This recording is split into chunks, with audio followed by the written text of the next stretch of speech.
Buenos días, muy buenas tardes y muy buenas noches a todos los que nos sintonizan desde diferentes partes de este planeta. En algunos lugares muy fríos, en otros, como ya estábamos escuchando, con tormentas.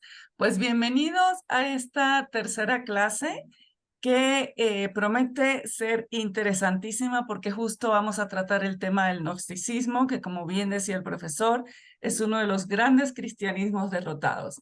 Como siempre, profesor, es un gran placer tenerlo por aquí. Bienvenido a la clase y les recordamos, por favor, a todos que mantengan sus micrófonos apagados durante la clase hasta el momento de las preguntas.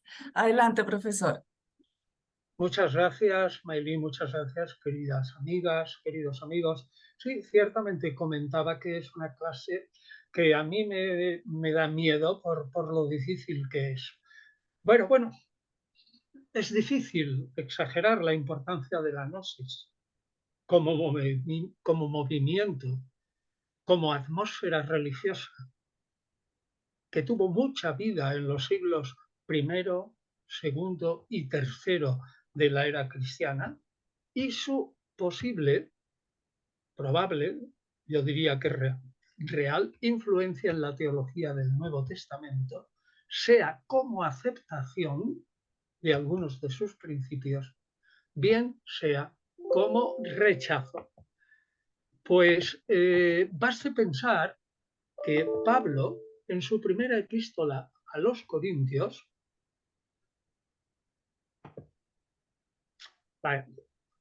perdonen un momento porque es que este ordenador mío me hace unas jugadas impresionantes y como el texto es ciertamente muy difícil, yo no quiero sino leer el documento con entera fidelidad. Bueno, pues entonces desapareció el documento y ahora ha vuelto a aparecer. Bien, basta pensar que Pablo, en su primera epístola a los Corintios, lucha contra gnósticos o protonósticos de esa ciudad, quienes negaban una futura resurrección del cuerpo, afirmando que la única resurrección posible, y entre comillas, porque de hecho para la gnosis no hay resurrección, es el espíritu.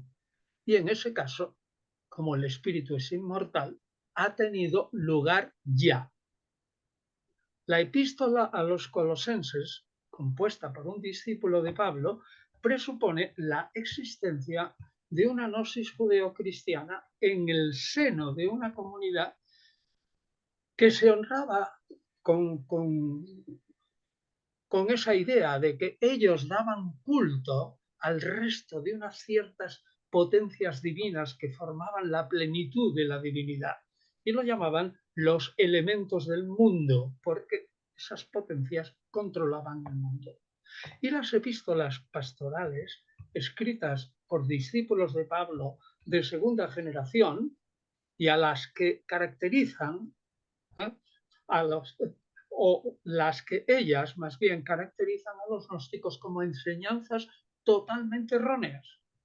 Lo interesante de las pastorales es que prohíben las discusiones teóricas con los herejes y en concreto con esa filosofía falsa que es la gnosis, porque dicen son estériles disputas y se oponen a la expansión del verdadero pensar o sana doctrina de la Iglesia.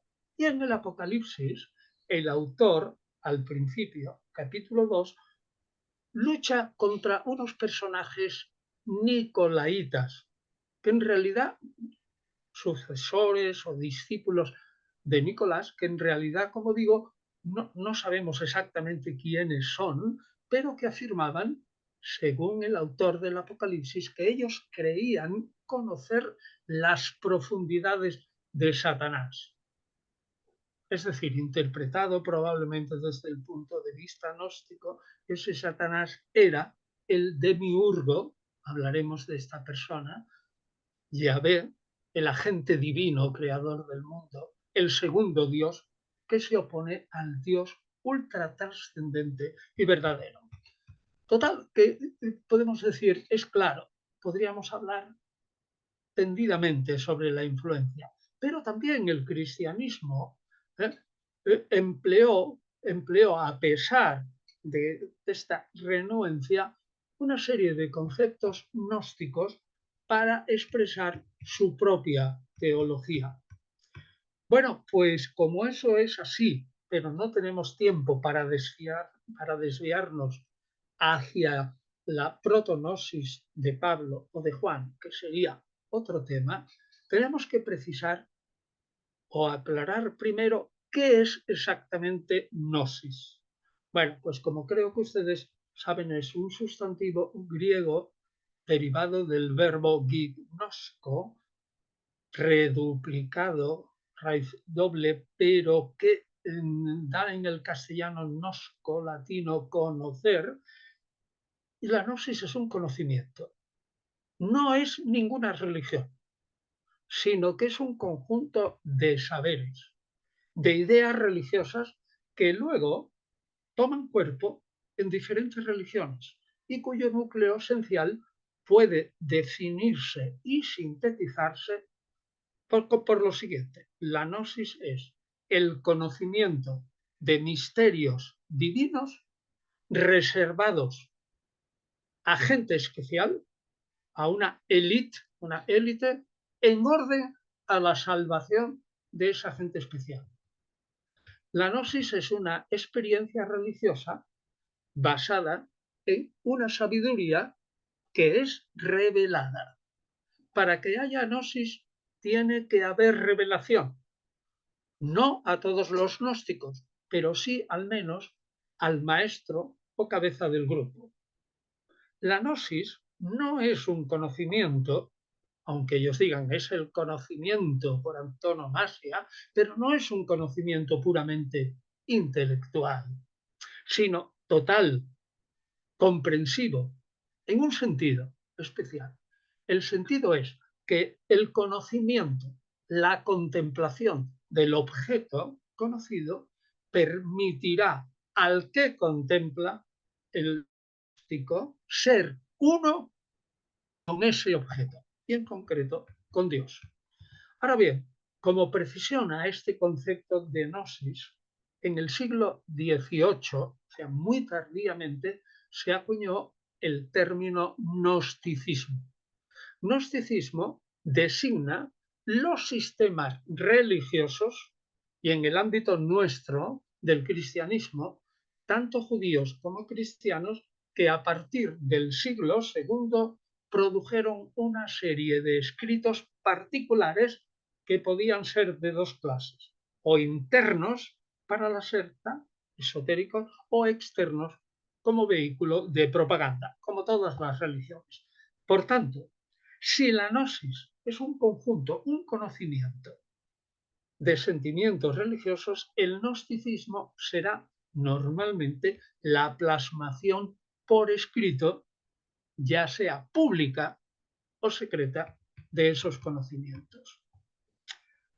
Tengan en cuenta que la gnosis y el gnosticismo, su producto literario, no se desarrollan o no suelen desarrollarse por sí mismos, sino que surgen en el seno de religiones ya constituidas, que tienen previamente escritos sagrados al alcance de todos los creyentes. Pero el gnóstico cree que tiene un conocimiento revelado que le sirve para comprender exactamente bien, sin error, el contenido de esos escritos sagrados. Y a la inversa, los que no son gnósticos o tienen un conocimiento superficial de esos escritos o lo comprenden mal. Es decir, sencillamente no los entienden en absoluto. Esa buena y recta comprensión de textos, digo, previamente sagrados, es, junto con esa divinidad que se les revela, el descubrimiento de lo oculto, de lo que está oculto para los gnósticos, es decir, para el común de los mortales. Para el gnóstico, la comprensión correcta de esos textos sagrados se lograban por intermediación de una revelación, pero eso eran pocos, normalmente asistiendo a las sesiones de enseñanza de un maestro que sí había tenido revelaciones, o bien por la lectura de algún texto de ese maestro que muchas veces los escribía tan oscuramente que necesitaban del maestro para entenderlo. El presupuesto mental de la gnosis es un núcleo de ideas con un trasfondo ciertamente filosófico, pero refrendado esa filosofía por la revelación. Este trasfondo suele definirse como la sustentación de la idea de que el ser humano, que esto también es antropología filosófica, está compuesto de cuerpo, alma y espíritu. Y, a su vez, que esa última parte, el espíritu, está ligado por su misma naturaleza a lo divino, a Dios sin más. Es consustancial con el espíritu divino, que es muchísimo, y procede de ese espíritu divino, porque es en realidad la misma sustancia, solo que análogamente poseída. Pues el gnóstico piensa que por un complicado proceso, explicado de formas diversas entre las diversas escuelas gnósticas, que había bastantes, dio como resultado que el espíritu humano se hallara arrojado y aerrojado en la cárcel de la materia, es decir, el universo visible, aunque su espíritu no perteneciera a él. Porque he dicho, no puede pertenecer a la materia porque es consustancial con la divinidad. Y lo fundamental para el gnóstico es la idea de que hay que salir de la cárcel.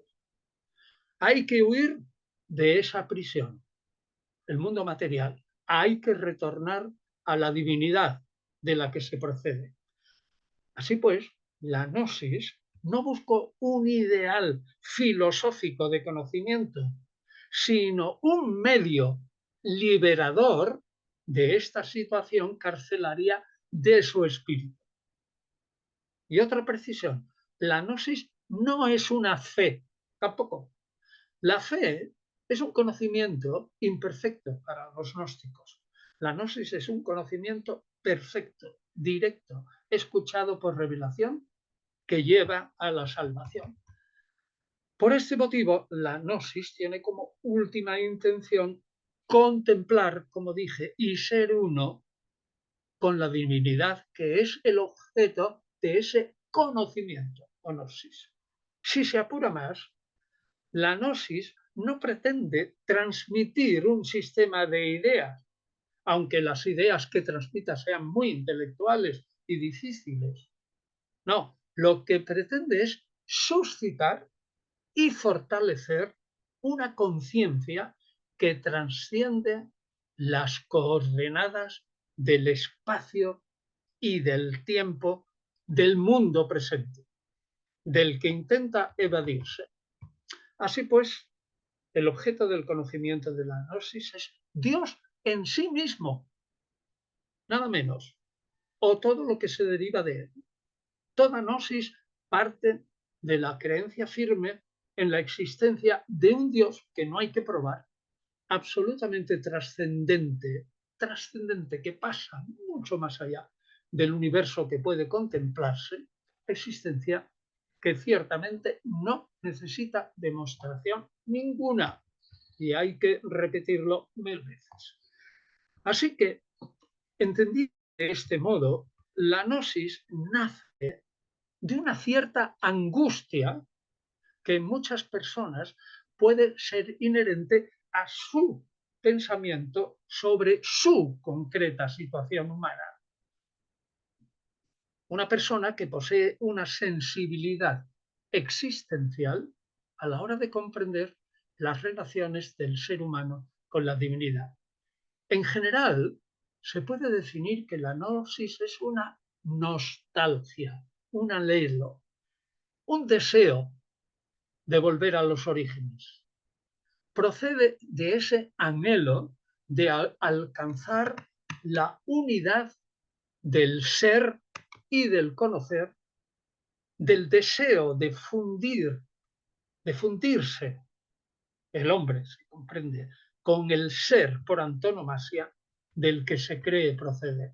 En este sentido, si es una angustia general, correspondería a una sensación profunda y dolorosa que sienten una serie de seres humanos de esa separación terrible de dos polos, lo humano y lo divino, que ellos piensan que deberían unirse y fundirse.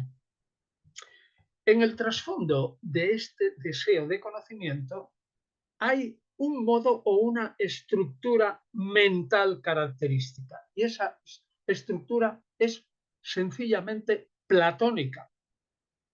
Sí, sin más. El gnóstico considera que todo lo que existe en el universo tiene su contrapartida en el ámbito superior, lo espiritual, de la divinidad. Es decir, lo que aparece en este mundo, el mito de la caverna, libro séptimo de la República de Platón, lo que aparece en este mundo es un reflejo, una imagen de lo que existe en el ámbito superior. En terminología estrictamente platónica y también gnóstica, diríamos, las formas, es decir, las ideas de las entidades del mundo de aquí abajo, son un reflejo de las entidades reales del mundo de arriba, abajo, arriba. Arriba está la fuente originaria cuyos reflejos son las realidades que vemos aquí abajo. Y fíjense qué consecuencia. Si el gnóstico, ayudado por la revelación, observa bien lo que ocurre en este mundo inferior, el gnóstico puede llegar a saber lo que ocurre o ha ocurrido en el mundo superior. Evidentemente, este supuesto es similar a la teoría de las ideas de Platón, según la cual toda entidad del mundo de abajo no es más que el reflejo de una idea. El reflejo es una pura imagen, algo no verdadero, mientras que lo existente está arriba. Pero el resultado es importante. Fíjense, si el gnóstico interpreta bien lo que hay aquí abajo, sabrá, ayudado por la revelación, lo que hay en el mundo divino de arriba. Si el gnóstico se haya convencido de esta realidad, cuando efectúa el análisis del mundo, pues ya puede especular sobre las entidades divinas a las que puede describir en comparación con realidades naturales o históricas, puesto que estas son sus reflejos, y con la idea también que las divinas son eminentemente superiores. Con tales presupuestos, entonces el gnóstico, repito, basándose en lo que él deduce de lo que ve en el mundo, genera un sistema ordenado de conceptos y definiciones que explican tanto la divinidad como esa zona intermedia que se imagina que existe entre Dios y los humanos y todo lo que pasa en el mundo visible. Con lo cual, en orden a la salvación, como digo, a esa unión, al retorno al origen, se genera un sistema especulativo, abstracto, abstruso, de ideas aparentemente filosóficas, difíciles de entender, pero que son una explicación universal de lo divino, de los primeros principios, es decir, una teología o teodicea, es decir, una defensa, lo diré inmediatamente, de que Dios no tiene nada que ver con la maldad del mundo. Es una cosmología y en parte una astronomía o astrología, porque explica el origen del mundo. Es una angelología y demonología, porque explica qué existe en esa zona intermedia entre lo divino y lo humano, y es una antropología, porque explica cómo fue creado el ser humano, y por último, explica su final, es decir, una escatología o ciencia del eschatón, del final, y una soteriología, es decir, una doctrina sobre la sotería o salvación. Bien, pues todo este esfuerzo conceptual, que ya le digo, sobre todo cuando vean ese libro en el que yo he intentado explicar lo que a veces es casi inexplicable, verán que todo es un mundo conceptual, abstracto, difícil de entender, va orientado a tres intereses vitales, pero que en realidad son uno solo, ya que están inextricablemente unidos. El primer interés es, si él se supone que es consustancial con Dios, el primer interés es exonerar, eliminar de Dios toda posible culpa, como causa primera de todo, de que exista el universo material. Ya la materia es mala.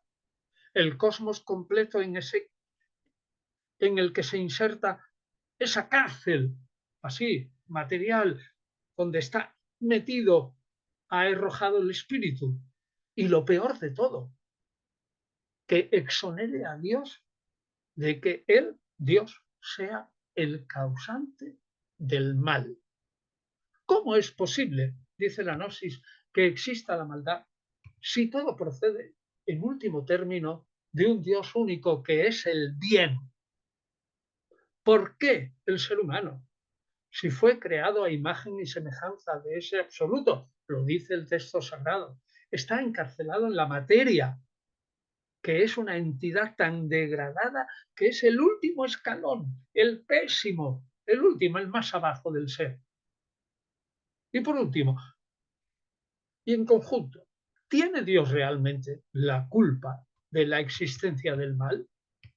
Estas preguntas están dentro del argumentario del enemigo, del gnóstico, al que él tiene que responder, porque su enemigo le dice: mira, gnóstico amigo, si tú crees en un Dios supremo, dueño de todo, no tienes más remedio que aceptar, lo quieras o no lo quieras, que ese Dios es responsable, en último término, del mal del mundo y de tu desgracia, porque tú estás en él, en ese mundo. Pero la respuesta del gnóstico es un no rotundo, aunque empleará mucho tiempo para explicar detenidamente ese no rotundo. De hecho, todo el sistema gnóstico va destinado a aclarar que aunque el absoluto, fíjese qué difícil es esto, sea el principio único de todo, nada tiene que ver con el mal. No es culpable, ni en principio, ni en último término de la existencia de la materia, y menos de la maldad ínsita en la materia. Y esa defensa a ultranza de Dios, eso que llamamos teodicea, defensa de Dios, conlleva la salvación de ese ser creado a imagen y semejanza, el cual ese ser ha de triunfar finalmente y ha de hacerse uno con aquel, con el inocente, con el que no tiene mal alguno. O sea que esto es lo primero. El segundo interés es igualmente básico. Si yo como humano estoy aquí arrojado, y como dije, arrojado en este mundo malvado, sucio y perverso, ¿cómo puedo salir? ¿Cómo me puedo escapar? ¿cómo puedo volver al lugar de donde procedo? ¿Cómo se pueden cumplir mis anhelos de llegar hasta ese Dios que supongo y afirmo no es en realidad culpable de la materia y del mal que me rodea? Y el tercero, que es una expansión del segundo, es gracias a la revelación recibida de lo alto, se puede responder convincentemente a las preguntas básicas que se hace todo ser razonable humano. Esas preguntas son: ¿quién soy? ¿Quiénes éramos? ¿Cómo hemos llegado a ser ahora actualmente? ¿Dónde estábamos antes? ¿A dónde hemos sido arrojados? ¿Hacia dónde nos apresuramos a ir? ¿De qué y por dónde y cómo somos redimidos? Pues bien, el objeto de ese conocimiento, que es la gnosis, es responder exactamente a todas esas preguntas. Conocer por revelación directa o indirecta el conjunto de respuestas a esas preguntas es alcanzar la verdad, es conocer lo oculto que está así, tapado, escondido a la mayoría de los seres humanos. Representa ser y actuar en la verdad. Y lo que le importa, en último término, representa la salvación. Por tanto, si es que es verdad lo que yo estoy intentando explicar, la gnosis como tal pertenece al esfuerzo común que se halla en la base de varios sistemas espirituales, por lo que diversas concepciones que se caracterizan como gnósticas aparecen también en otras religiones que no sean la judía y la cristiana.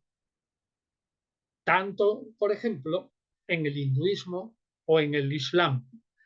El deseo de poseer ese conocimiento de la verdad nace, como digo, de un profundo deseo común a muchos místicos iniciados de muchas religiones, no solo, repito, judíos y cristianos, hacia la unidad del creer, del ser y del conocer, hacia la unión del hombre con la divinidad, que lo explica todo.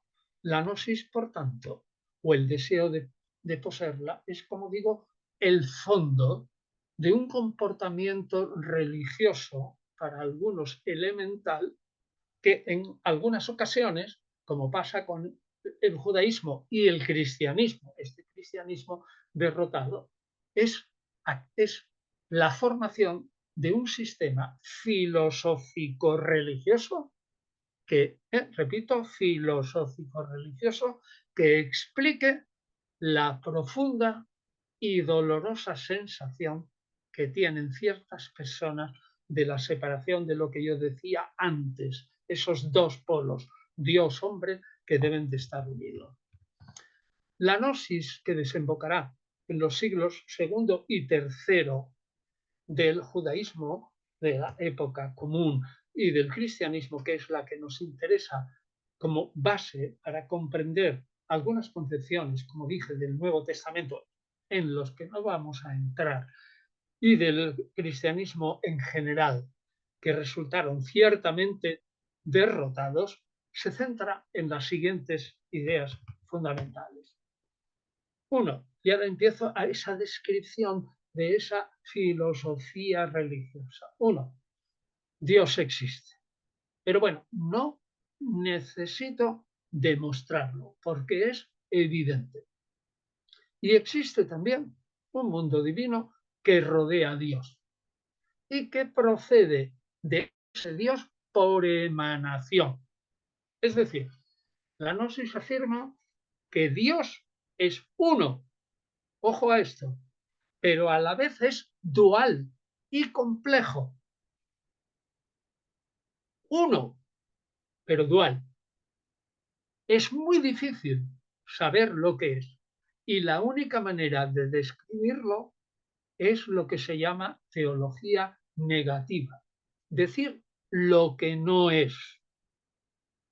Ahora bien, si yo no puedo describir a Dios, por lo menos lo que ha emanado de Dios es para mí, gnóstico, cognoscible de algún modo, porque acabo de decir que yo, gnóstico, estoy convencido de que todas las realidades del mundo presente, si las interpreto bien, a la luz de la revelación, son un reflejo de las entidades superiores y a la inversa.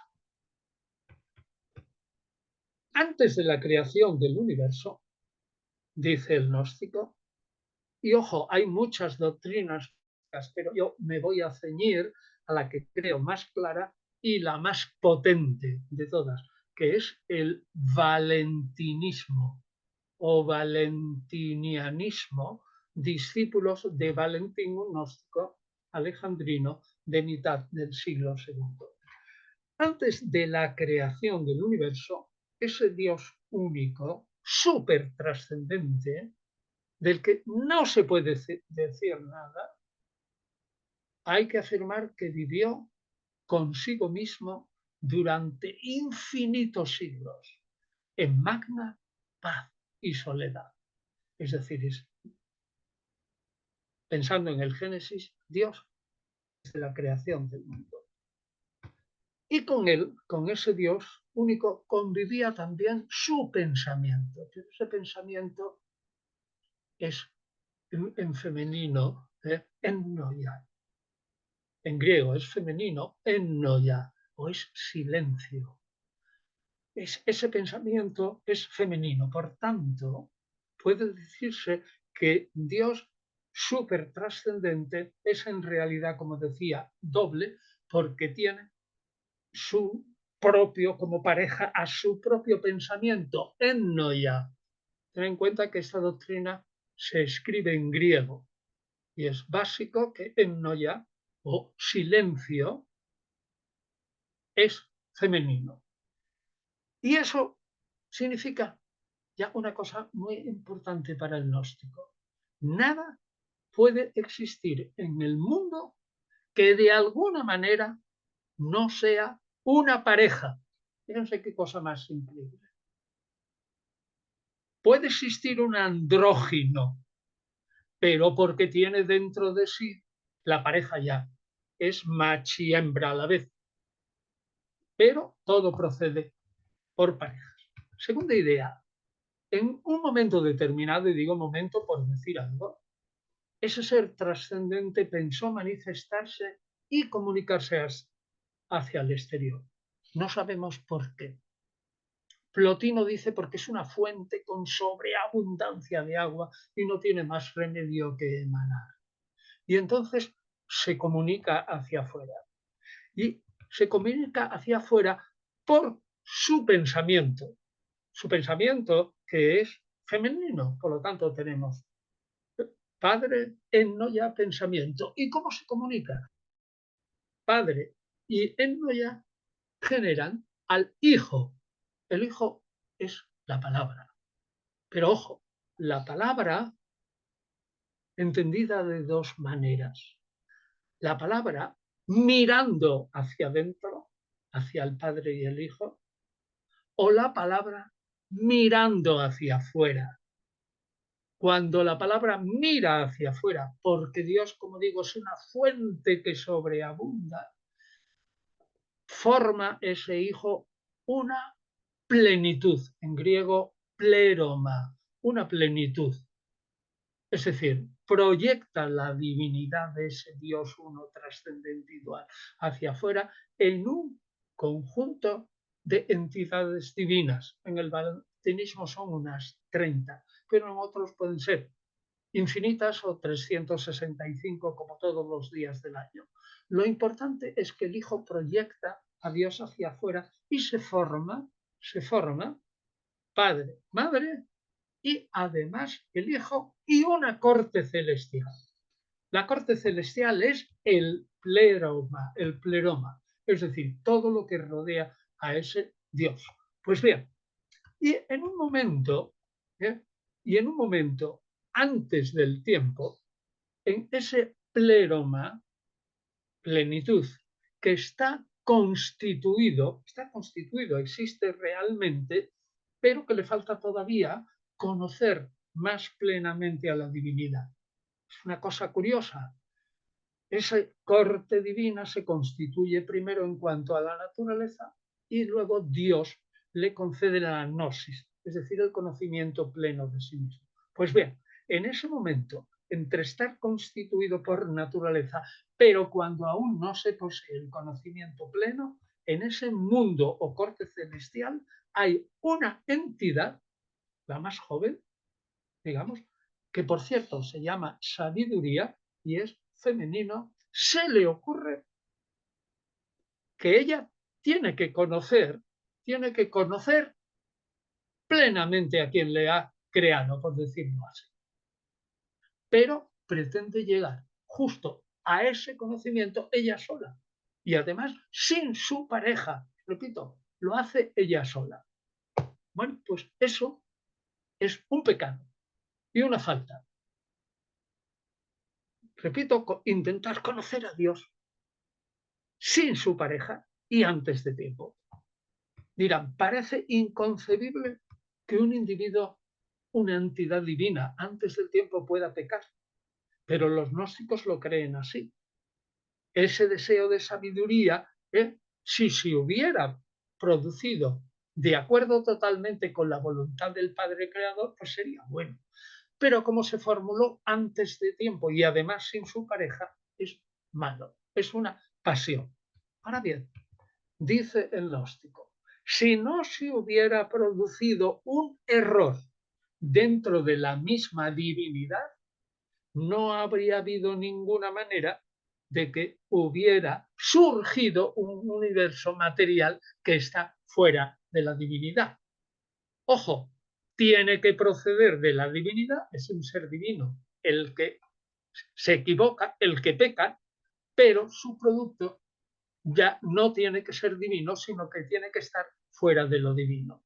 Así que este lapso, este error de esta entidad de la corte divina llegará a, en el fondo, a explicar la generación de la materia y el universo. Bueno, pues ¿cómo se explica? Pues porque ese eón, esa entidad sabiduría, en el momento en que comete el pecado, es expulsado fuera de la corte divina. Se forma como un muro que se llama límite y lo expulsan fuera.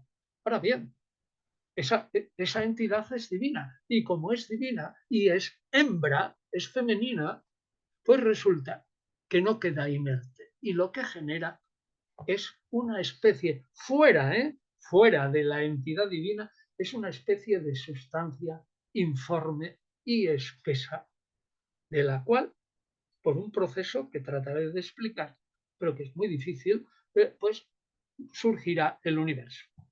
Ahora bien, esa entidad que pecó se arrepiente de su pecado, es perdonada y sube otra vez a la corte celestial.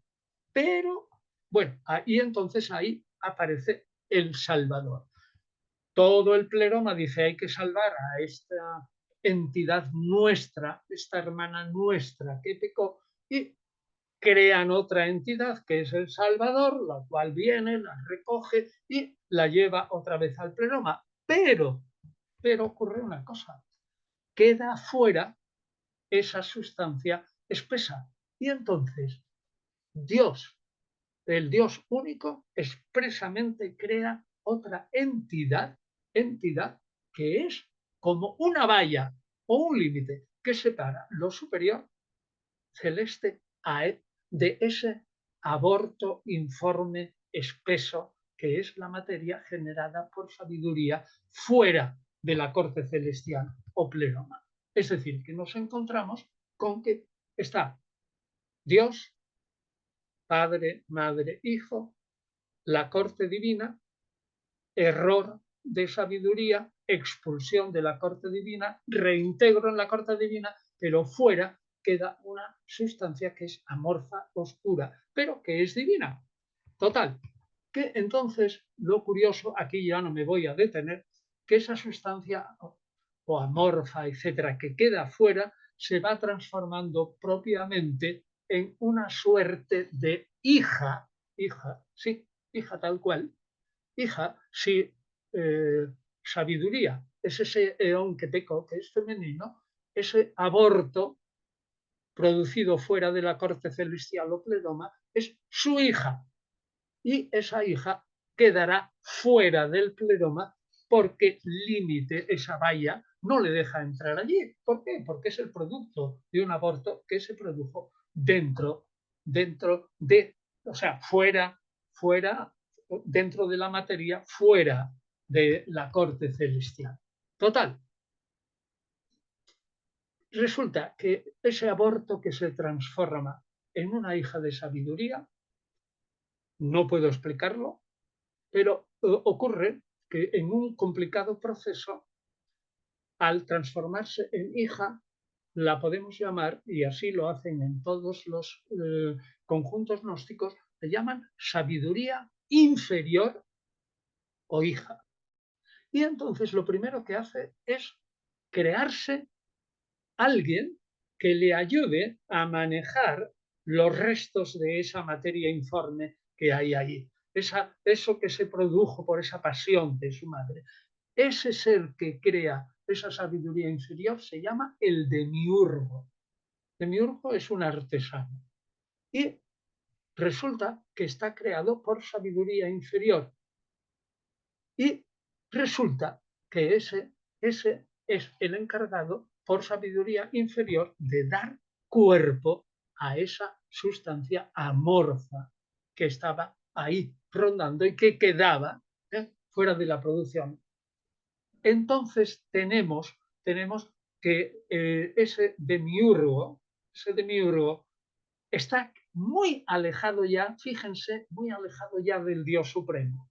Dios Supremo tiene un pensamiento, luego tiene un hijo, el hijo genera el pleroma tiene la mala suerte de encontrarse con una sabiduría que comete un lapso, queda fuera, vuelve al pleroma, pero queda la hija suya, queda una sustancia amorfa, esa hija se transforma en hija de sabiduría superior cada vez más abajo, y esa hija crea el demiurgo, y el demiurgo a su vez crea ángeles, y los ángeles crearán el universo.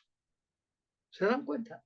Ahí hay un proceso absolutamente descendente, porque la idea que tenían los gnósticos y que se expresa claramente en Plotino, que no es gnóstico, pero que es platónico, que es todo bien superior y perfecto por su supraabundancia tiene que generar, pero toda generación es de algún modo inferior. Entonces, por ese principio, a partir de Dios y escalonadamente, hasta llegar al demiurgo, los ángeles del demiurgo y la materia y la creación del ser humano, tienen ustedes una serie de escalones que están cada vez más abajo, más abajo, más abajo, de tal modo que cuando se crea al hombre, aquí resulta que quienes lo crean no es ni Dios, ni su pensamiento, ni el hijo, ni el pleroma, ni la sabiduría superior, ni su hija, la sabiduría inferior, ni el demiurgo, sino sus ángeles. Es decir, hay 8 o 9 escalones. Es la manera que tiene la gnosis para eliminar la culpabilidad. Pues bien, resulta que este demiurgo crea al ser humano, pero el ser humano resulta que cuando es creado por el demiurgo, a imagen, el demiurgo, ¿cómo lo crea? Perdón, me paro un momento. Cuando es creado el ser humano, pero ahí me paro. ¿Cómo lo crea? Pues de una manera platónica. Resulta que el demiurgo está allí en esa materia informe que parte también es agua. Y en ese agua ve que se reflejan una serie de formas de lo que son el universo. Se queda maravilloso, admirado, y a partir de esas formas coge la materia informe y va creando el universo poco a poco. Fíjense qué vueltas han dado para interpretar los 6 días de la creación de Génesis 1. Total, que al final de toda la materia se crea al ser humano, Adán, que lo crean los ángeles de ese demiurgo, es decir, de ese artesano, a imagen del Dios supremo. ¿Por qué? Porque ha visto su reflejo en las aguas primordiales, pero a semejanza suya de sus ángeles y del demiurgo. Es decir, es un ser inferior. ¿Qué es lo que ocurre al ser humano? Pues ese ser humano creado por el demiurgo se arrastra por la tierra y no se puede levantar. El demiurgo y sus ángeles le han dado una forma, la imagen de Dios, y le han dado un hálito de vida, pero es un hálito que anda a 4 gatas o serpentea. Y entonces dice Sabiduría, la hija de la otra sabiduría, y dice, caramba, pero a este ser humano le falta algo. Y dice, claro, lo que le falta es el espíritu. Pues resulta que este demiurgo, que por cierto es Yahvé, el Dios del Antiguo Testamento, según los gnósticos, nada menos, pues este demiurgo tiene algo de espíritu dentro, porque al fin y al cabo yo soy divina, dice Sabiduría Superior, y el demiurgo tiene espíritu adentro. Bueno, pues le voy a engañar a mi propio hijo y voy a hacer que sople sobre Adán de tal manera que su espíritu pase de él a Adán.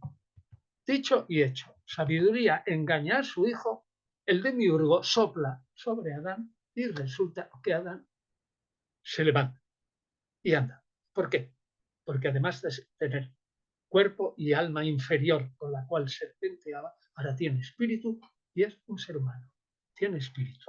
Total, que hay esa estratagema increíble, ese espíritu de Adán, que luego lo pierde por el pecado, pero ojo, no hay problema.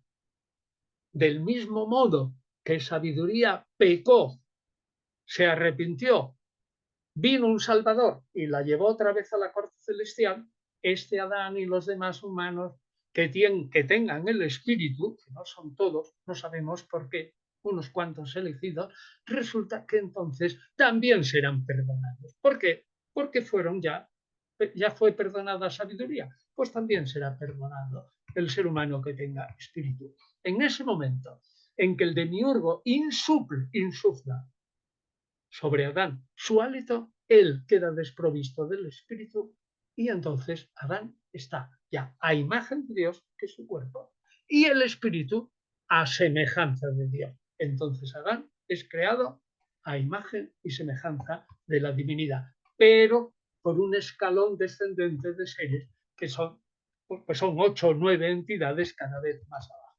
Bueno, ahora hay que hacer que ese espíritu, chispa o centella divina que posee Adán, pues vuelva otra vez al cielo. Del mismo modo que Sabiduría Superior volvió a la corte celestial y se saben los gnósticos que su hija también volverá tarde o temprano.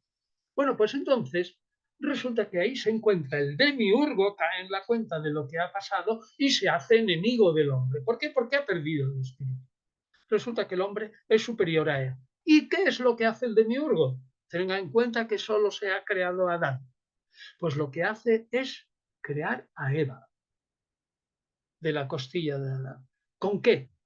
Pues crea el deseo sexual, la procreación, de modo que esa chispa divina se vaya encerrando en varios cuerpos y cuerpos con la idea de que la chispa irá cada vez disminuyendo, la chispa divina, el espíritu, en los hombres y el demiurgo controlará a los hombres a través de las cosas buenas que tiene la materia. Lo que le importa al demiurgo es ofrecerle al ser humano todo lo bueno de la materia, el sexo, la comida, todos los placeres intelectuales, físicos, carnales, todo de tal manera que la mayoría se vaya olvidando que tiene, la mayoría de los hombres, el espíritu dentro de ese.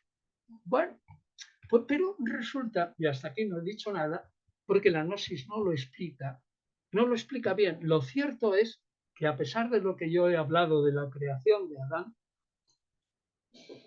resulta que de hecho lo que se crean son 3 hombres. Ya digo que no hay ninguna explicación clara. Pero el hecho es que se producen 3 clases de hombres, 3 clases de pueblos, 3 clases de raza. Uno son los materiales, los ílicos. Yle significa materia en griego. Los materiales solo tienen cuerpo y alma casi de animal.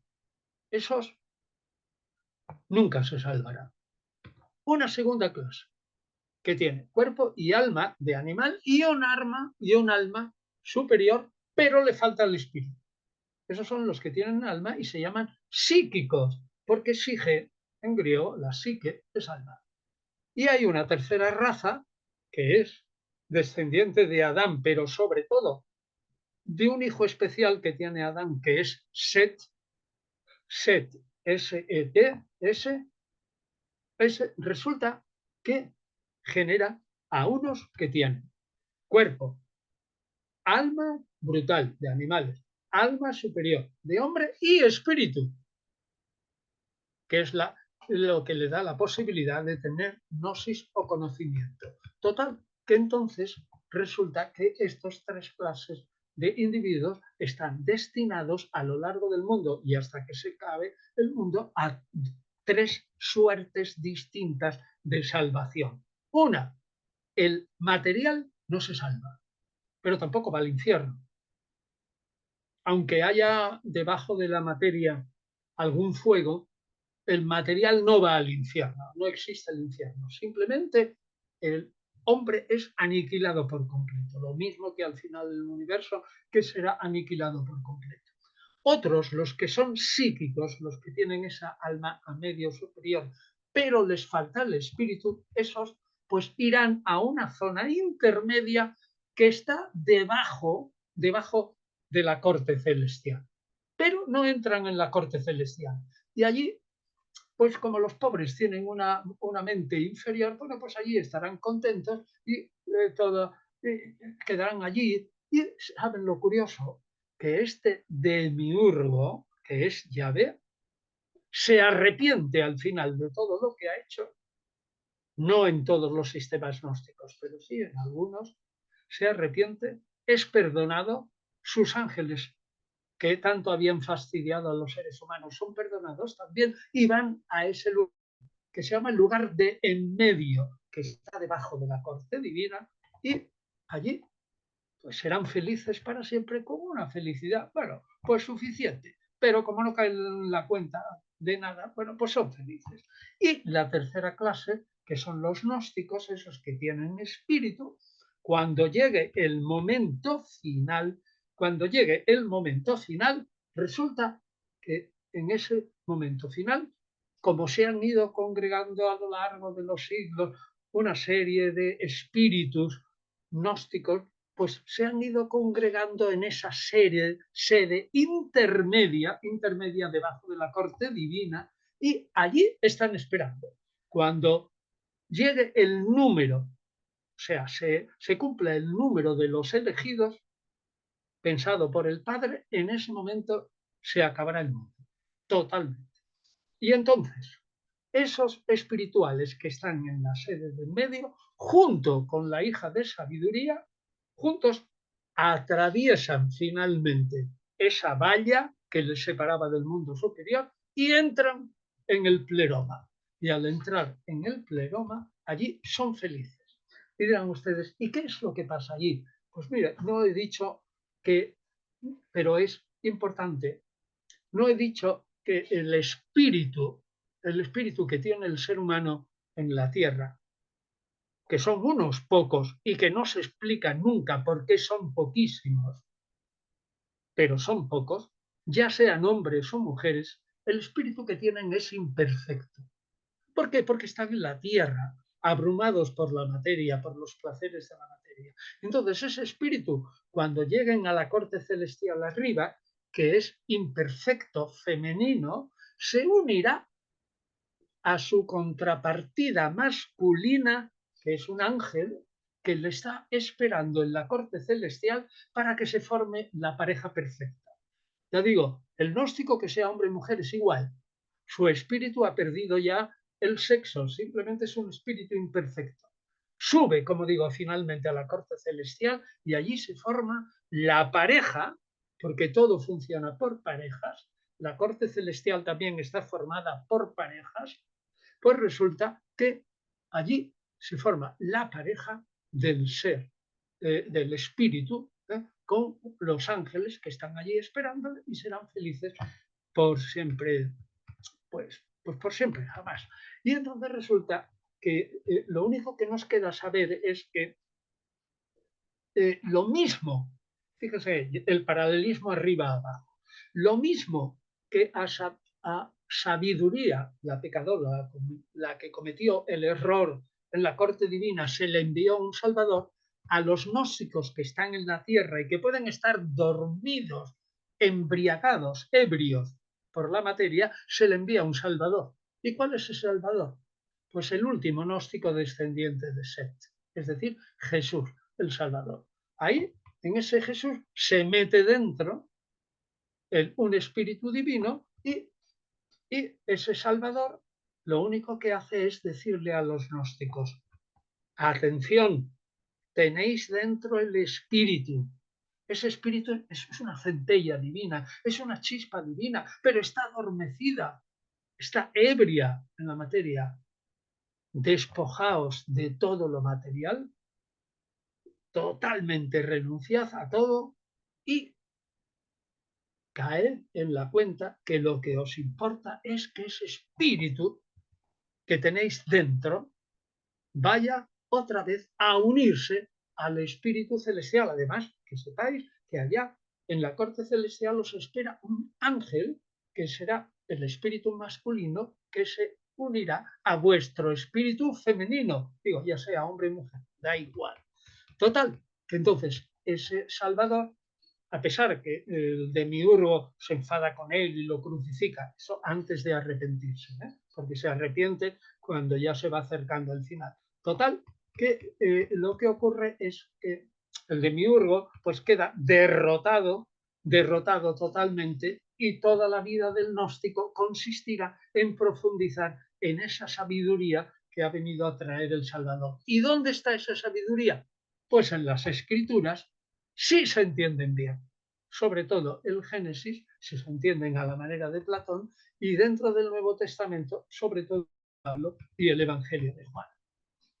Bueno, total, que se acaba el mundo y los gnósticos están arriba. Bien, ¿y dónde nace esta idea? Esta idea de que el hombre está formado de cuerpo, alma inferior, alma superior y tal. Bueno, pues eso probablemente nace en la India. Probablemente se cree donde hay esa cosmología de lo de arriba, de lo de abajo, del espíritu bueno, del espíritu malo, pero en realidad en la gnosis judío y cristiana nace en el siglo VII antes de Cristo con los órficos, es decir, el orfismo, los órficos ya distinguieron desde el siglo VII antes de Cristo entre alma y cuerpo. Proclamaron la inmortalidad del alma. Ojo, y Platón en esto sigue a los órficos, solo que con una potencia intelectual infinitamente superior. Entonces, lo que hay que hacer es, atención, hay un juicio divino. Lo que hay que hacer es portarse muy bien. Si no, habrá una reencarnación y hasta que el alma no se purifica, no podrá entrar en esa corte divina. Total, que probablemente la gnosis, esta gnosis que yo he explicado en sus líneas más generales, judía y cristiana, probablemente es una mezcla del judaísmo y del Génesis en concreto, interpretado a la luz de la filosofía de Platón y sobre todo del Timeo, es decir, una filosofía popularizada. Y en esa atmósfera se extiende perfectamente por un ámbito del Mediterráneo oriental donde están judíos místicos, que los hay, que a la larga darán, pero pronto, en el siglo II y III empiezan a hacer los fundamentos de la Kabbalah, que tendrá su plenitud primera en el siglo X en España, norte de España, y luego en el siglo XV más o menos en Alemania, ¿no? Pero lo importante es que este espíritu de los gnósticos se constituyó en un grupo que vivía dentro del judaísmo o vivía dentro, que nos interesa, de la iglesia cristiana, la iglesia eclesiástica. Esa cristiana era para los gnósticos simplemente los psíquicos, los que no entendían nada de las escrituras, las entendían superficialmente. Y ese cristianismo importante, que no nos ha dado tiempo, ya digo, hay que estudiarlo aparte, que formó un buen núcleo de la filosofía de Pablo y sobre todo del Evangelio de Juan, va desapareciendo lentamente a partir del siglo IV y V. ¿Y por qué? Es un cristianismo derrotado absolutamente. ¿Por qué? Pues fíjese, como aquí intento dar así simplemente pastillas bien apretadas y muy sumarias, va desapareciendo lentamente y queda derrotado porque, por una idea, porque para ser una religión contiene demasiada filosofía.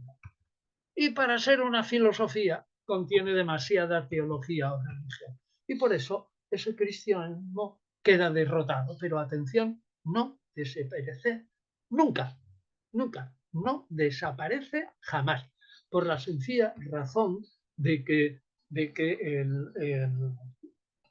ciertamente ese espíritu gnóstico, como dije, no es una religión, sino que es un anhelo de muchos seres humanos que sienten esa diversidad, el polo espiritual y el polo material, y que hay que eliminar lo material. Bueno, yo brevemente diría en fin, en Pablo, por ejemplo, en Pablo hay elementos gnósticos en esa fe que es ante todo un conocimiento del plan divino de la salvación, que es el misterio de Cristo, que eso no lo conoce nadie, nada más que los cristianos. La ciencia misteriosa de la cruz, es decir, los espirituales son solo los que conocen eso que es desprecio para los judíos y risa para los griegos. Pero ese misterio tiene mucho que ver con eso oculto que los gnósticos creían que era para ello. Pues del mismo modo, tanto para Pablo y para los gnósticos, los cristianos son la nueva creación, son los que participan de la gloria divina, son los que van a resucitar. Pero quizás lo más profundo de la gnosis de Pablo sea esa dualidad, ese dualismo rígido y esencial que él establece entre Dios y el mundo presente. Ese radical menosprecio de la materia y del cuerpo y del matrimonio y de todo, ese desinterés absoluto por lo terreno y perverso que merece la pena ser purificado. Eso explica el desinterés paulino por cualquier acción constructiva en este mundo. Lo que importa es explicarse de aquí y cuánto fuera de aquí. Y me voy y según primera Tesalonicenses 4 me iré inmediatamente. Lo que importa es realmente el espíritu y que ese sea acogido en el reino de Dios, que es puramente espiritual. Bueno, pues ya esa oposición entre espíritu y carne, la carne es el cuerpo de la muerte, la carne y todo lo carnal no heredarán el mundo divino, sino solo lo espiritual. Y ese dualismo radical entre mundo, que para Pablo es, hombre, no dice que sea malo estrictamente, pero bueno, que no importa nada. Y el espíritu, eso es un espíritu o un talante y una teología muy parecida a los gnósticos. Yo solo digo esto para que vean que aquí se podría explicar mucho más. Y en Juan, ¿no? El Evangelio de Juan, que es un producto elaborado durante muchos años, y no por una persona, sino por muchos. Es una escuela, es un grupo, ¿eh? Es un grupo que conoce el Evangelio de Lucas, es decir, que conoce el Evangelio de Marcos transformado por Lucas, al menos.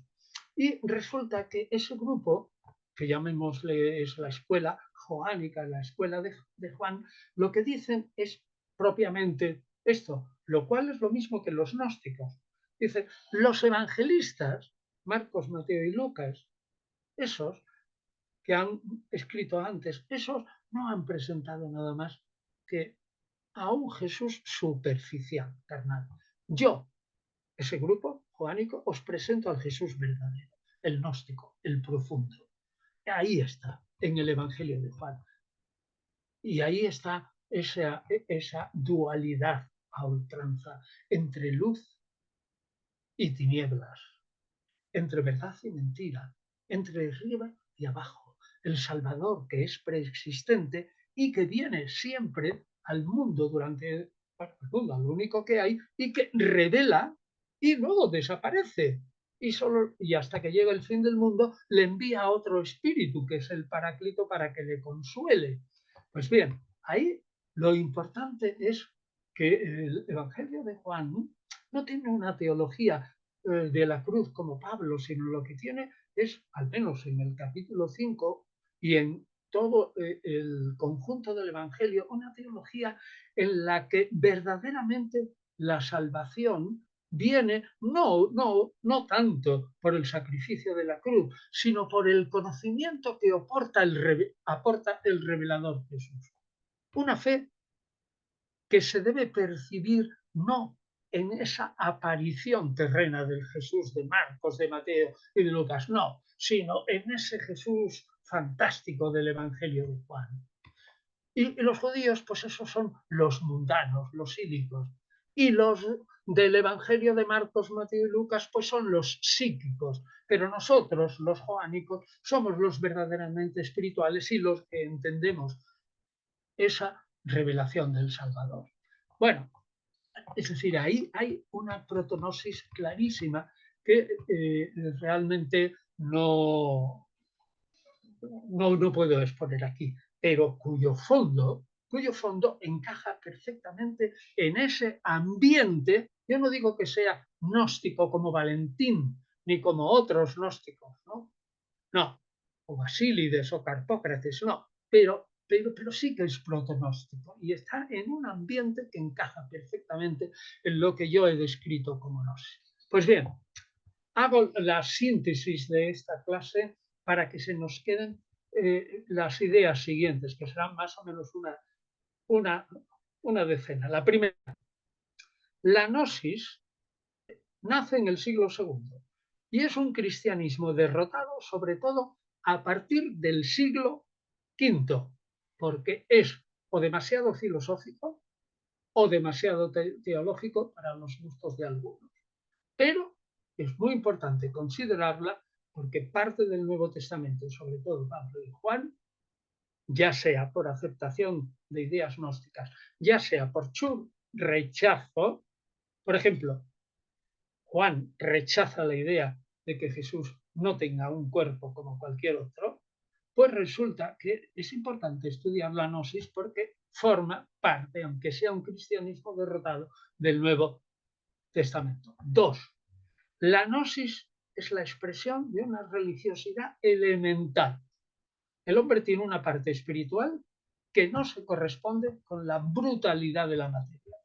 Tres, la misión del hombre que cae en la cuenta de esta situación, pelea espíritu-materia, es escapar del mundo de la materia, huir hacia el mundo espiritual. Esa es su verdadera patria. Cuatro, la gnosis o el conocimiento del oculto es realmente un sistema filosófico-exegético de interpretación de las escrituras sagradas, sobre todo el Génesis y en el Nuevo Testamento de Pablo y de Juan. Solo el hombre que tiene el espíritu las entiende bien, los demás no. 5.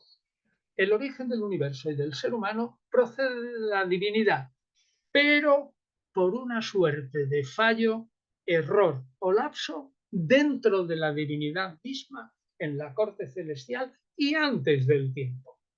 6. El mundo en el que vivimos no está creado directamente, ni mucho menos, por el Dios auténtico. El Dios ese súper trascendente que vivía infinitos siglos en magna paz y soledad, sino por el demiurgo, que es Yahvé, el Dios del Antiguo Testamento, que es un Dios inferior. 7. La misión del gnóstico es descubrir esa verdad a través de unas escrituras entendidas al modo platónico, como he dicho. Esta exégesis construye una historia de Dios y del universo a través de ver el reflejo de lo que puede ser lo de arriba en el mundo de abajo. 9. En el Nuevo Testamento, sobre todo en Pablo y en Juan, hay muchas ideas gnósticas que estaban en el ambiente y que se aceptan en el Nuevo Testamento. Y 10. He dicho que la gnosis fue un cristianismo derrotado, sobre todo a partir del siglo V, porque era demasiado filosófico para ser una religión y demasiado religioso para ser una filosofía. Bueno, pues muchas gracias. Al contrario, profesor, muchísimas gracias a usted. Ha sido una clase en extremo intensa e interesante que habrá que revisar varias veces porque sumamente complicada todo este sistema de creencias, toda esta teología con tanta filosofía o esta filosofía con tanta teología, como usted bien dice. Estoy segura que todos vamos a tener que repasarla varias veces para poder tener una mejor idea. Le agradecemos muchísimo esta magistral clase. Hay muchísimas preguntas. La mía ya un poco la explicó. Yo, cuando usted empezó a hablar, me surgió esto de efectivamente las religiones mistéricas de la antigua Grecia, y mi pregunta iba en ese sentido. Está totalmente alimentado por estas religiones mistéricas y después deriva un poco en esta teología cristiana. Sin duda alguna, pero solo en la idea de que la teología cristiana no copia de las religiones mistéricas, pertenece a una misteriosofía en líneas generales, sin duda alguna, porque es el ambiente de la época donde se expande el cristianismo, se expande entre la gente mística, esa minoría que quiere salvarse a toda costa. Entonces no es que copie, sino que intenta, sobre todo Pablo y también Juan, expresar su mensaje con un vocabulario que lo entiende aquellos que son clientes potenciales para convertirse al cristianismo. ¿Y quiénes son? Pues esa minoría de los misterios, esa minoría espiritual o esa minoría de los que iban al judaísmo los sábados porque estaban encantados con su exégesis de la escritura y con su moral y con su seguridad social. No es copia, es enfrentamiento. Y la idea clave es esta. Lo que tú, adepto de una religión mistérica, dices que eso te proporciona la salvación, yo, Pablo o Juan, te digo que mi misterio te proporciona esa salvación más fácil, mejor y más barato. Simplemente con creer en Jesús. Hay como un divorcio. Es decir, se nutre, pero hay como un divorcio después. Bueno, sí, sí, claro, hay un divorcio.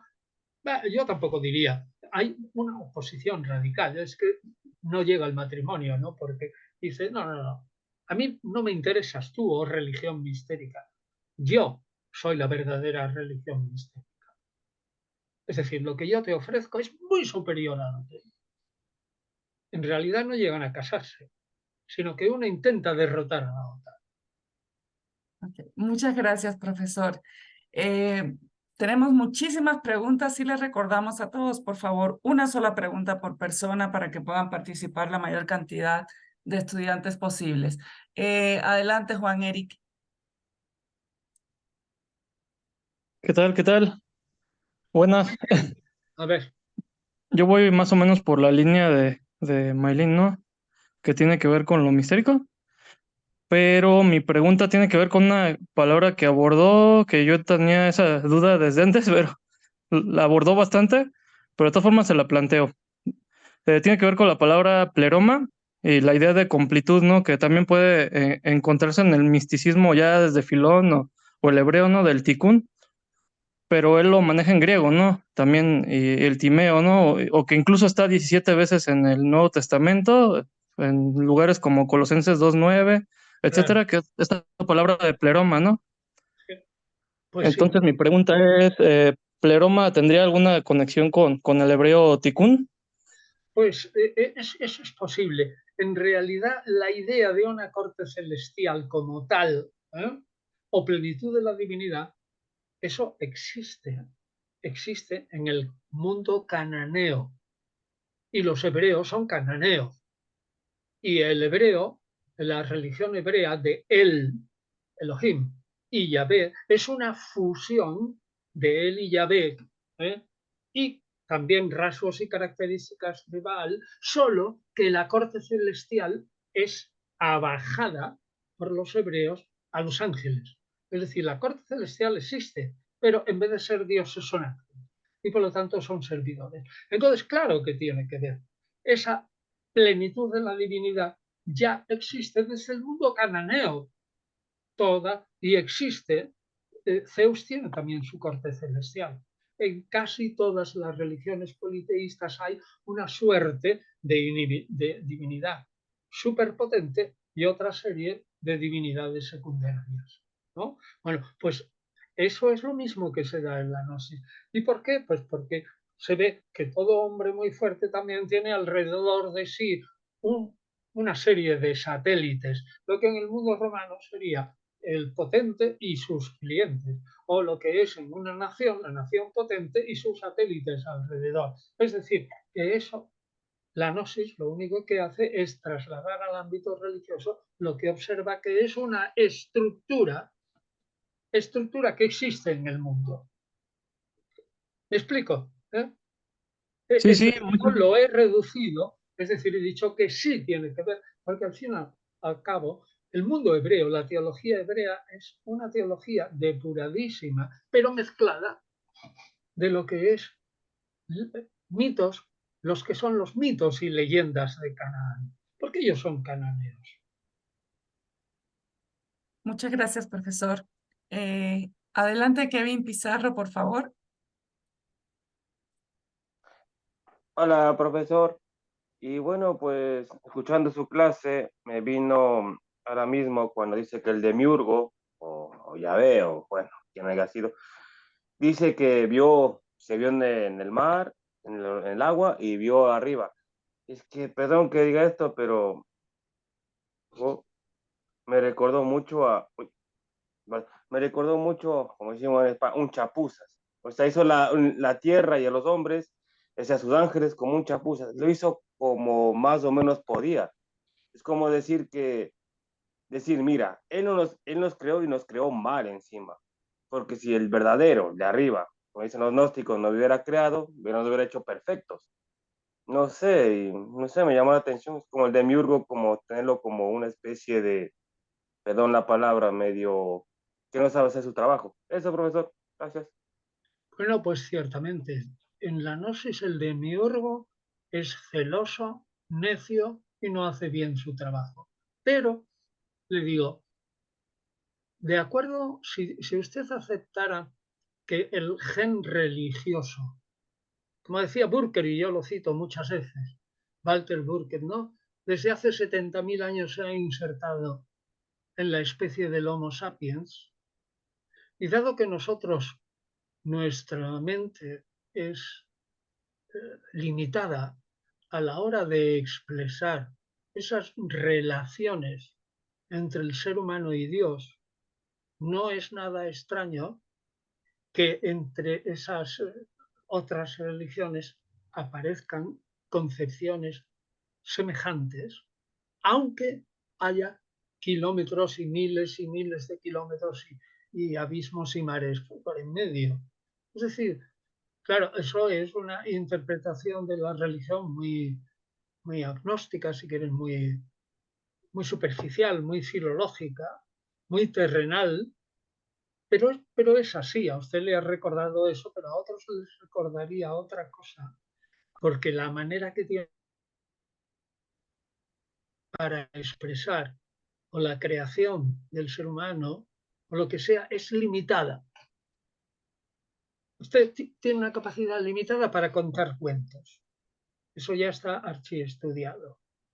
Es decir, usted maneja, puede haber unos 30 actantes en un cuento, pero si usted se inventa un cuento, siempre maneja 7 o 8, el bueno, el malo, la oscuridad, la tiniebla, la lucha, la dama que está oprimida, el caballero que viene, es decir, todo el viaje por el mar, los antagonismos, es decir, son una serie de motivos que salen en los cuentos. La teología es un producto humano, no es un producto divino. Solo que los gnósticos dicen que la teología es un producto divino porque es un producto revelado.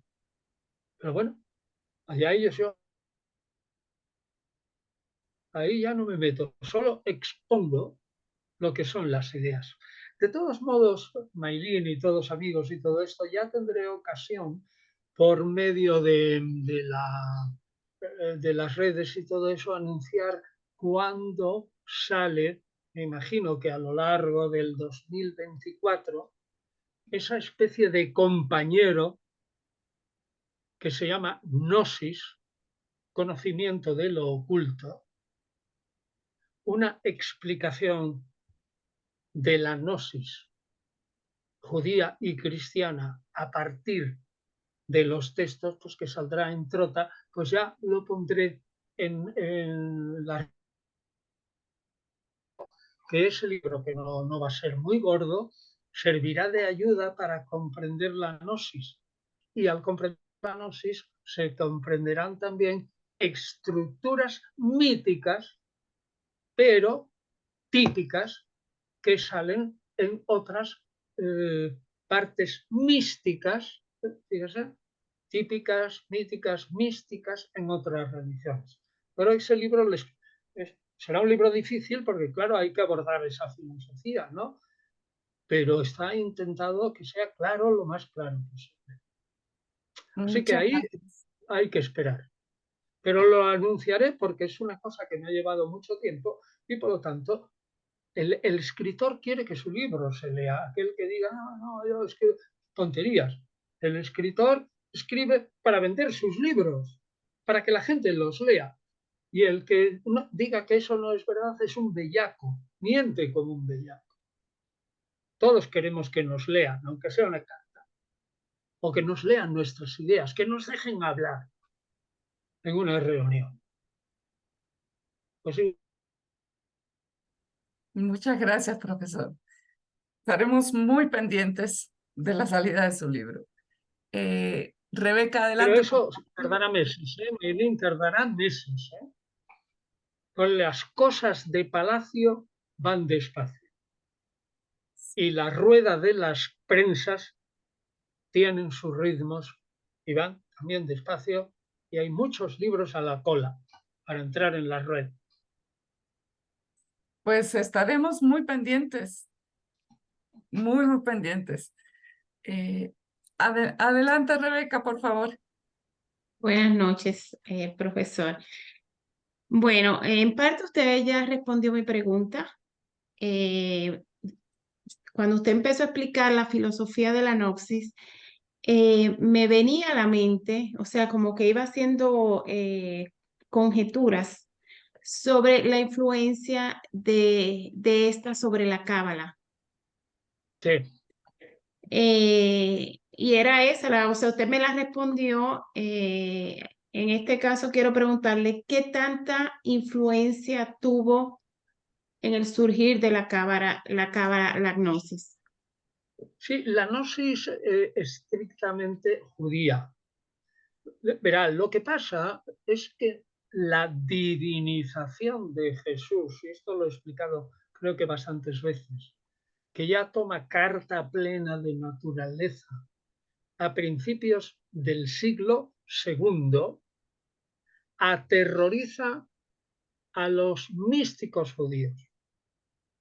Los místicos judíos empezaron a ver en la divinización de Jesús una suerte de problema teológico porque decían, estos señores digan lo que digan, están rompiendo nuestro sacrosanto monoteísmo y están creando un diteísmo, por lo menos dos Dios. No quiero contar cuando aparezca el Espíritu Santo como Dios, que ya será bastante más tarde, que entonces acusarán de triteísmo. ¿Y qué es lo que ocurre en el siglo II? Y voy a responder directamente, es que los judíos místicos que tenían estas mismas ideas, pues resulta que se asustan y esa divinización de Jesús y de otras figuras que se toman como muchas en el cristianismo, los judíos, atentos a conservar su monoteísmo, denominan simples modos de Dios. Ya hemos hablado de esto alguna vez. Es decir, lo interpretan como Dios actuando como, pero siempre es Dios, uno solo actuando como Salvador, actuando como Espíritu, o actuando como inspirador en los profetas, o como Redentor, o como cualquier cosa. Pero solo Dios. Entonces la Cábala es la respuesta, pero basándose igualmente en Platón, de la mística judía a la mística cristiana, que llegó a su exageración tremenda en la gnosis. Y exageración tremenda, además, que rechazaba que no iban a ir al cielo a la inmensa mayoría de los cristianos, que eran cristianos psíquicos, que solo tenían una almita, sí, que era superior a la de los animales, pero que no llevaba el espíritu. Eso no podía tener mucho éxito. Bueno, pues esa parte mística sigue su camino en el cristianismo y la Cábala, a partir del siglo II o III, sigue el otro camino. Es decir, muy monoteísta, y entonces los modos de la Cábala son los números, los sefirot, ¿no? Son modos de Dios, es la manera de actuar de Dios. Y ahí es muy profundo. Yo, a la verdad, no tengo apenas idea de la Cábala, no soy nada más que un individuo que la ha tocado muy superficialmente, muy superficialmente. Bueno, podría explicar, incluso en Internet ensayé a hacer una breve explicación de la Cábala a partir de estas ideas tomadas de autores judíos. Yo hablaba por boca de ganso, es decir, no era una investigación mía propia, ¿no? Sino era como una divulgación. Es decir, que yo, a la verdad, no tengo una idea de la Cábala, pero sí sé que su origen es una oposición al presunto diteísmo cristiano, en pro de un monoteísmo absoluto. Gracias. Muchas gracias, profesor. Adelante, Beatriz, por favor. Hola, buenas tardes, profesor. Buenas tardes, Maylin. Buenas tardes. Hola, buenas tardes. Hablo desde mi desconocimiento, porque realmente toda esta filosofía de Platón y de los antiguos, pues la vi en la preparatoria y ya casi la tengo olvidada. Y como dijo Maylin, a mí me va a costar mucho trabajo volver bueno, tengo que entender, tengo que volver varias veces a escucharlo para entender todo lo que acabo para entender todo lo que acabo de escuchar. Pero mi pregunta va en torno a los gnósticos están tocando todo el tiempo, o tocan en mucho tiempo, en muchas veces, el mal. Y el mal, en dónde está, y el infierno no está creado aquí con los gnósticos, está creado con los judíos, está creado con los cristianos. ¿Con quién se Sí, creó el infierno? no, ellos pueden hablar, los gnósticos pueden hablar de la agenda y hablan, de hecho, y hablan del fuego que existe debajo de la tierra, pero, pero no lo necesitan, porque aquellos que van a ir al infierno serán aniquilados. Ah, Es decir, no existe el infierno, ok. destruidos. absolutamente volverá a la nada. Es decir, piensen que la manera de opinar o de pensar judía es lineal, ¿no? Pero al final hay un bucle. Lineal quiere decir que hay un origen, sigue, ese origen se desarrolla en la historia y antes del origen está ese Dios maravilloso y ultra trascendente, luego viene la historia humana, viene la aniquilación absoluta al final y como en un bucle ese final será como el principio, solo que los gnósticos han existido y han enriquecido el pleroma con la multitud de los espíritus de los gnósticos que ya han existido sobre la tierra y que ya no serán destruidos jamás. ¿Me explico? Es decir, Sí, claro que sí. dará el bucle y el bucle es volver al principio, es decir, a una situación pleromática, antes del tiempo. Pero para los gnósticos maravilloso. Y no se volverá. Es decir, no volverá a haber otra vez, porque eso sería un pensamiento griego, singular, el eterno retorno continuo, ¿no? Eso sería más griego. Y en realidad está en mucha cosmología moderna, donde el Big Bang tendrá un final y dará la vuelta, se volverá otra vez a pilotonar en una cabeza de alfiler de súper altísima densidad y volverá otra vez a explotar y está siempre dando vueltas. El Big Bang corresponde a un pensamiento griego. Sin embargo, Mire, la gnosis corresponde a un pensamiento judío, que es lineal, aunque hay al final ese bucle, pero es media naranja solo, no es cíclico. ok. Y solo se hace una vez, no vuelve nunca. Si usted tiene la suerte, sin embargo, de que usted sea una espiritual, cuando llegue ese momento de la aniquilación, usted será transformada al pleroma, o al pleroma ya castellanizado, porque nos gustan las palabras llanas, volverá al pleroma y usted será allí feliz eternamente y se acabó. No hay vuelta. Muchas gracias, profesor. Lo cual es estupendo. Sí, lo es. Muchas gracias, profesor. Continuamos con Manuel Ledesma y una última pregunta de Fernando Iturriaga. Adelante, Manuel.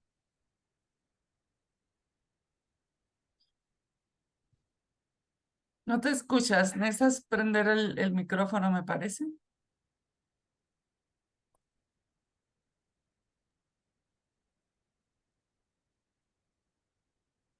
No. Sí, si quiere, escríbala, Manuel, y yo la leo por aquí por el chat porque no se le escucha. Mientras puede ir haciendo su pregunta a Fernando, usted va escribiendo la suya y yo la leo cuando termine Fernando Iturriaga. Buenas tardes. Antonio, a medida que lo escuchaba, no puede dejar de resonarme la existencia de la gnosis o rasgos gnósticos, digamos, o pensamientos gnósticos, y totalmente vivos en lo que hoy día conocemos como movimiento New Age, quizás apoyado por el hinduismo y el budismo en Occidente. ¿Qué piensa usted? Bueno, eso lo digo en el companion en el libro. Resuena.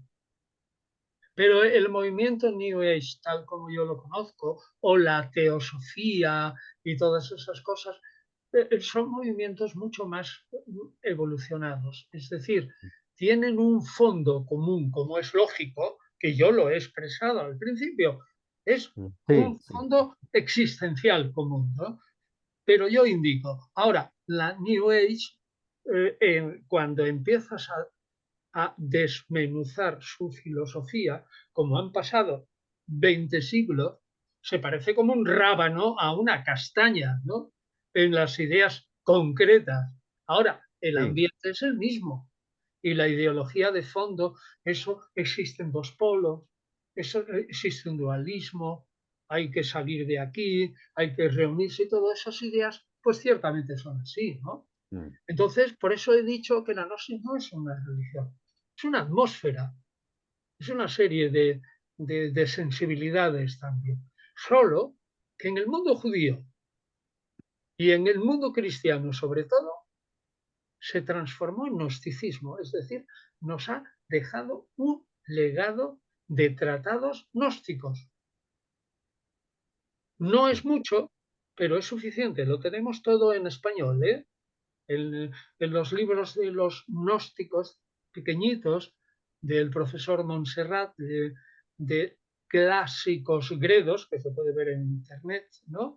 Y lo tenemos en la edición de los textos gnósticos de Nag Hammadi por la editorial Trota. Es decir, son 5 libros en total de fácil acceso. No es mucho lo que hay.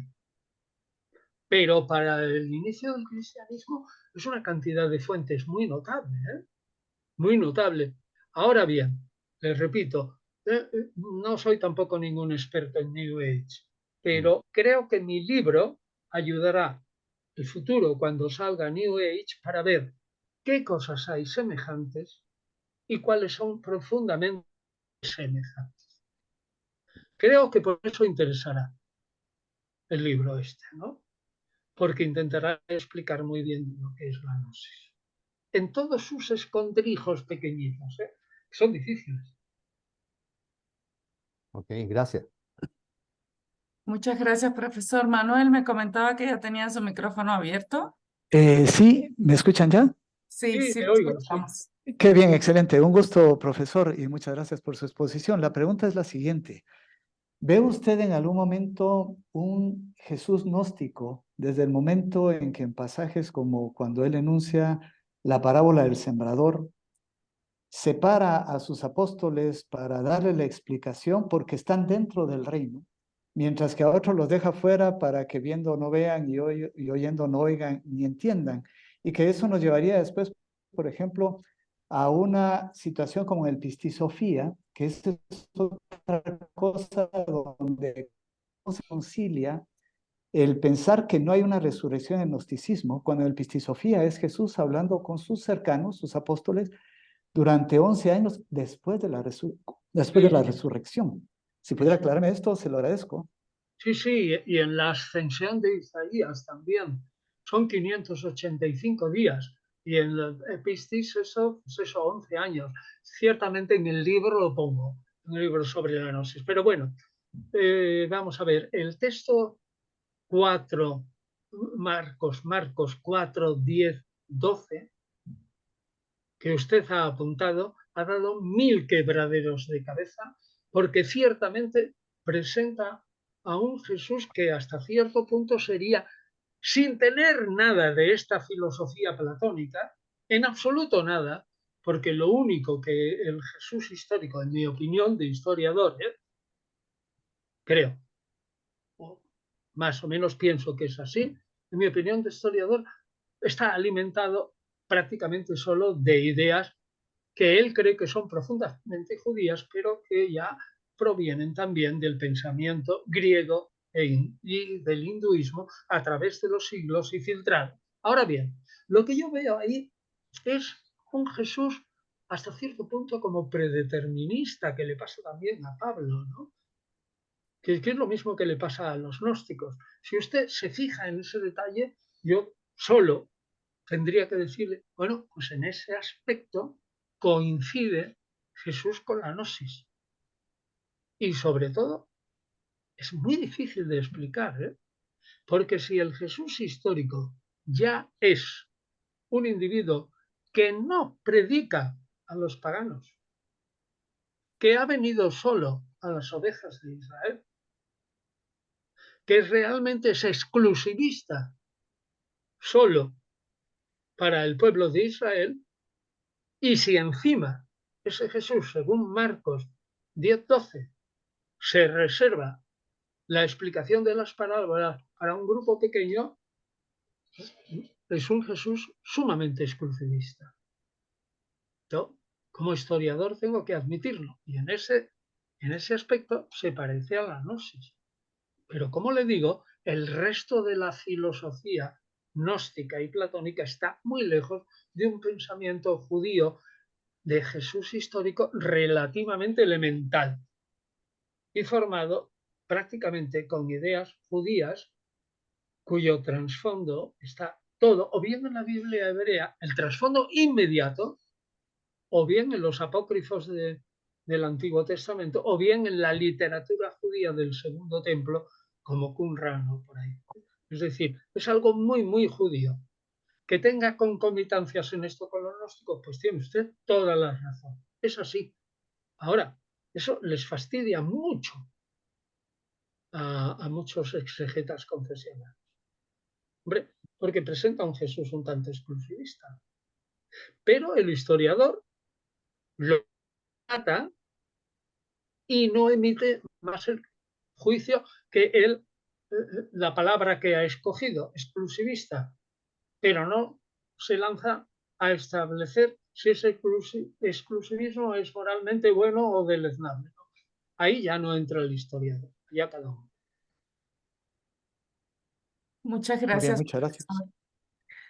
Comentaba Alejandro D'Amico si los cátaros eran la última, Bueno, los sí son últimos gnósticos. cristianos gnósticos, si Sí, podrían cierto. considerarse los últimos cristianos gnósticos. Bueno, eso dicen, ¿no? Pero bueno, yo creo que los últimos cristianos gnósticos pueden ser, como se ha dicho, los teósofos o los de New Age. La gnosis no morirá nunca. Es un cristianismo y un judaísmo derrotado y no morirá nunca. Las dos cosas son verdad. Muchísimas gracias, profesor. De verdad, una estupenda, muy intensa clase. Les damos pues las buenas tardes y las buenas noches a todos. También a los que nos van a ver grabados después. Espero que tengan una bonita semana y que repasen esta clase varias veces. Nos vemos el siguiente miércoles. Muchísimas gracias, profesor. Como siempre, un placer. Es la última clase, el próximo Sí. miércoles. El próximo miércoles es la última. Ya queremos otro curso, ya tendremos que hablar de otro curso. Eso será para el año que viene y espero Así. que tengamos salud. Muchísimas gracias a todos. Vale. Gracias. Igualmente, adiós, adiós. Hasta luego.